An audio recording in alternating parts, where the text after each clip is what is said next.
Gerą dieną, vyrai ir moteris. Šiandien tokia ypatinga diena. Šiandieną Kauno apygardos teismas nagrinės atskirąjį skundą dėl nutarties, Kauno apylinkės teismo nutarties civilinėje byloje dėl vaikų paėmimo to klausimo. Tai priminsiu, kad tas teismas, kuris vyko apylinkės teisme, kur nusprendė paimti vaikus, tai mums nebuvo neįtikėtas nei vienas šaukimas į teismą. Galiausiai buvome pagrobti ir galiausiai teismas rėmėsi vienos pusės parodymais.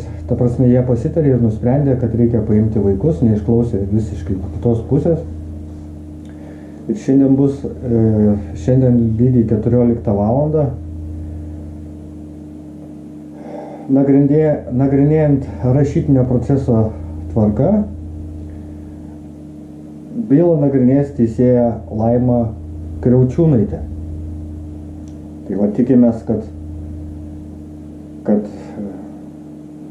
teismas pamatys aukštesnis, kad taip negalėjo būti, kaip buvo. Ir panaikins tą nutartį. Tai tiek šiandien 14 valandą lauksime to sprendimo. Ar čia jie gal tik tai nagrinės, gal nutartį paskelbs dar kitą dieną, nežinau, bus matyt. Bet esmė tokia, kad kas vyksta toliau pas mus šeimoje dabar, tai pastogėje po visų šitų dalykų, jie vis tiek rašo mūsų ten tos tarnybinius, kaip sakiau, provokuoja. Paskutiniu metu vakar buvau, tai įdėsiu trumpą balsą įrašą, kur atvykę mes į pasimatymą negalėjom privačiai su vaikais būti, kaip ir pasimatėme. Pas mus pasimatymas vyksta viešai dabar, ta prasme hole, kur vaikščioja visi darbuotojai, ten ateina klientai, kaip jie ten sako. Vakar atvykusi pasimatymą sėdėjo kažkokia ten mergina, apsauginis. Ir aš paklausiau, kodėl yra užrakintas tas mūsų pasimatymų kambarys, kur ten visą laiką įeidavom. Jokio paaiškinimo nepasakė. Yra paliktas tik tai vienas pasimatymų kambarys, kuris yra monitorimas. Tai yra monitoringas, ten yra 2 kameros, kur įrašinėja garsą ir vaizdą. Ir paskutinį kartą, kaip tenai buvau, tai žodžiu darbo reikalais pasimatymo metu gavau žinutę, pradėjau skaityti, pastogės darbuotoja atsistojo ir sako, tu negali čia žinučių rašyti, tu turi su vaikais kalbėti. Va tokie vyksta tenai dalykai. Tai jie vis nori vėl išprovokuoti tas kažkokias tai mano neigiamas emocijas. Tai nežinau, ką jie tom nori pasiekti, jau čia yra kažkokie tai tokie konkretūs veiksmai. Ir dabar dar kas vyksta, tai jie toliau siekia atimti mums tėvų, žodžiu, atimė vaikus neteisėtai, iš vis pažeidžiant visus procesus, nei vienas teismo šaukimas nebuvo įteiktas, paskui mūsų trečio proceso metu mūsų specialiai pradangino. Tai yra visi įrodymai. Policija atsisako tirti, nes jie nemato, sako, čia nieko nėra, nors yra faktiškai parodyta, dokumentai, viskas yra vaizdo registratoriai, bet sako, mes jų negalime tau pateikti, nes ne tu policijai iškvietė. Tai dabar žiūrėsim, ką nuspręs Kauno apygardos teismas, ką jis be nuspręstų. Bus matyti, kaip tai veikia tas, kaip vadinama, kabutėse teisinė valstybė. Aš manau, kad ir pirmos instancijos teismas negalėjo priimti tokio sprendimo. Bet esmė tokia, jeigu ir priimsi nepalankų sprendimą mums, mes kreipsimės momentaliai į aukščiausią teismą. Ten lauksime vėl, neaišku kiek laiko. Vaikai visą tą laiką, aišku, bus vėl tenai atskirti nuo mūsų. Ir galiausiai, jeigu ir aukščiausias teismas atmes mūsų, ta prasme, bus nusiteikęs prieš mus, tai mes jau turėsim pilną teisę kreiptis į tarptautinį teismą, į jungtinių tautų teismą ir žodžiu, važiuosime toliau. Šitoj situacijai mums labiausiai tai gaila. Iš tikrųjų net nenoriu prognozuoti, viską žiūrėsim, ką šiandien teismas nuspręs. Aš tai manau, kad kiek pasižiūrėjus iš praktikos, kiek čia dabar paskutiniu metu, tai pirmos instancijos teismas dažniausiai visą laiką priima sprendimus nelogiškus, o apygardos teismas dažniausiai pataiso tos pirmos apylinkės, pirmos instancijos teismo nesąmoningus priimtus sprendimus. Ir nenoriu daugiau galvoti. Tikiuosi, kad viskas bus gerai.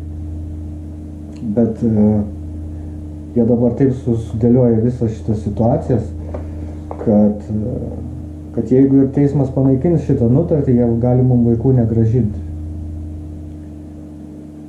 Nes jie sakys, va, kai mes iš jūsų atėmėm vaikus neteisėtai, jūs tada pradėjote čia pulti ant mūsų, kad mes neteisėtai ant jūsų paėmėm ir mes nustatėm, kad jūs esat va, tokie negeri, va, čia ant mūsų rėkiat ir mes nusprendėm, kad mes norim atimti iš jūsų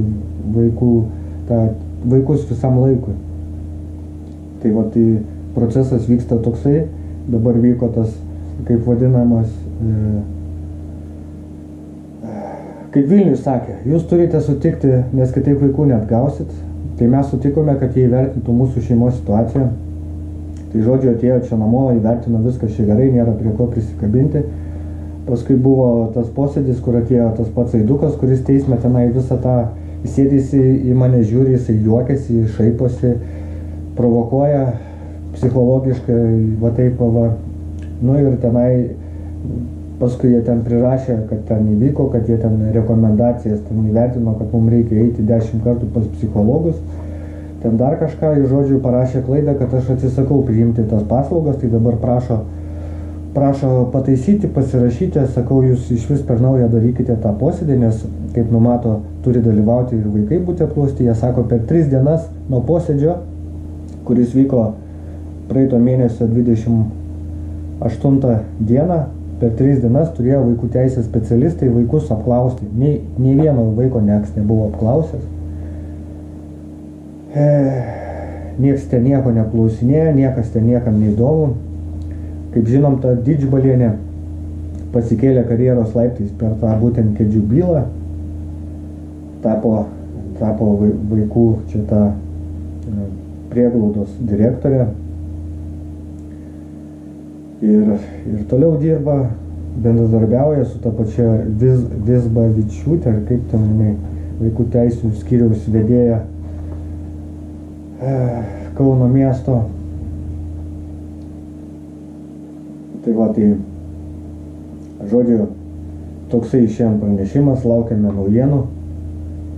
Liko netiek ir čia daug laiko, tik neaišku, ar jie priims sprendimą, ar čia tik tai nagrinės ir priims sprendimą, dar neaišku kada. Tai va, toks mano šios dienos pranešimas. Tiek žinių, o šiandien va, vėl reikės eiti į pasimatymą. Vakar kaip tik skambinau į užregistruotų kad tą įvykį, kad pažeidinėjimas mūsų šeimos privatumas, kad pastogė specialiai provokuoja konfliktinės situacijas, kad galėtų prirašyti ant manęs tų raportų. Žodžiu, vyksta tokie dalykai. Ir niekam tai neįdomu, viskas tai yra oficialiai ir aš ant jų nieko negaliu pasakyti, nei parašyti, nei policijai parašyti pareiškimą, nieks nieko nedaro. Jau pavargau labai nuo viso šito, vaikai pavargo. Tiesa, pastogė parašė skundą vaikų teisėm, kad mes paviešiname mūsų sūnaus Pauliaus 9 gimtadienį, kuriame vaikas norą pūsdamas žvakutę pasakė, kad nori namo, tai turbūt jiem nepatiko, kad jis tai pasakė. Vakar duktė jaus irgi kažką ten man marmaliavo, kad jie nori, kad pamirštume tėčio vardą. Žodžiu, vyksta kažkokie tokie va dalykai. Taip pat vaikai sakė, kad maitina jos ten mikrobanginę ten šildo ir kakavą duoda, kur sakiau, kad yra ten tokia varlytė, dabar visiems žinoma, naujas brendas. Ta varlytė tai simbolizuoja, kad ten yra cheminis pakaitalas biologinių augalų, nu, tai pavyzdžiui, kaip sintetinis, ten kažkoks, kaip dabar jau pradeda daryti sintetinę mėsą, ten sintetiniai vitaminai, sintetiniai, žodžiu, minimum natūralumo, maksimum sintetikos. Tai va, pastogiai maitina vaikus tokiu maistu, lepina, nuo ko greičiausiai tas apendicitas galėjo būti, ir tam tas sumušimas buvo prieš kelias dienas, niekam neįdomu. Esmė tokia, kad vaikus paėmė sveikus, prižiūrėtus, mylimus, jos atskyrė, tručina, žlugdo psichologiškai ir sako, kad jie gelbėja vaikus, gelbėja iš nesaugios aplinkos, kur grėsė jiem čia pavojus gyvybei, kaip jie ten teigia. Tai va, man atrodo, tenai jiem gyvybei pavojus yra, bet į tai nieks nereaguoja. Pornografiniai filmai ten yra leidžiami, prieinami vaikam, atsineša pastogės darbuotojų planšetkę, kurį jungiam pasimatymo metu ir žiūrim, pimpalai skraidžioja ir paklausėm, kas čia yra. Tai paskui jinai man telefonu, kaip girdėjot, mes viską kontroliuojam. Tas jų kontroliavimas tai buvo, kol patys nepamatėm, nepasakėm. Lygiai taip pat skambinam į vaikų teisės į Vilnių, į tą centrinį, kad užregistruotų. Jokio tyrimo nevyksta, nes Kauno vaikų teisės paskambina. Jei mes gavom ten tokį pranešimą, ai, nu tai čia kaip nors ir viskas tom ir baigėsi. Dar vienas dalykas buvo, irgi atėjau su vaiku, kaip sakau, čiut nenusitrenkė su 220 elektrą, nes pasimatymo kambarys stovėjo perdegus lempą, kurios gaubtas buvo nuimtas, išlindė fazės ir minuso, nu, 220 laidai, vaikai jungia tą, sako, tėti, kodėl nedegė, sakau, kaip čia dabar taip yra, nuogi laidai, pasimatymo kambarį, vaikam prieinami vietai. Tai turbūt irgi nepatiko, kad pasakiau. Ne, turėjau sakyti, oi, kaip čia gerai, gal, aš nežinau, aš iš vis jau nieko nesuprantu. Tai va, žodžiu, tokios žinios, laukiam šiandien šito nagrinėjimo rašytinio proceso tvarka. Priminsiu, kad bylą nagrinėja teisėja Laima Kriaučiūnaitė.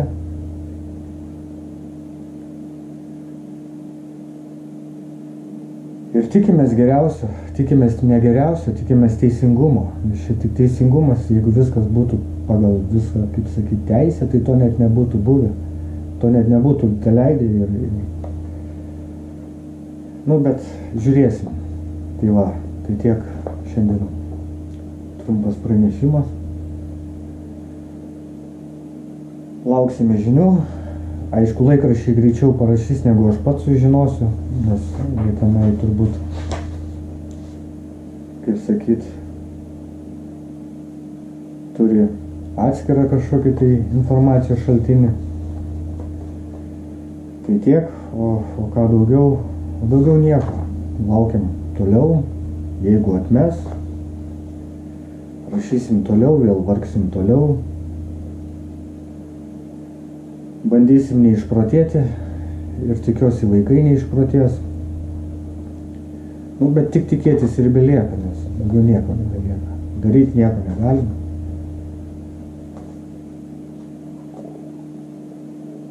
Tai laukiam, rašom, tiek.